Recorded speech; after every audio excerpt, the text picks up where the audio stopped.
happy anniversary TNC. Thank you so much for inviting us here sa Oasis sa inyong Thanksgiving tonight.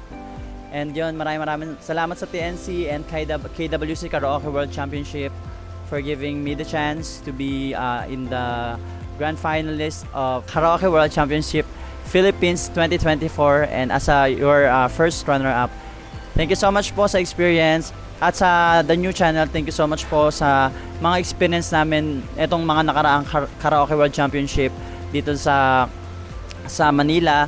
And yun, marami kaming natutunan and marami kaming mga na-experience na trainings and yun, bago mag-umpisa yung finals. So, yun, thank you so much sa TNC. Happy anniversary sa inyong lahat. Miss Apple, thank you so much po. And sa lahat ng staff and organizer ng TNC. God bless you all and more powers to come.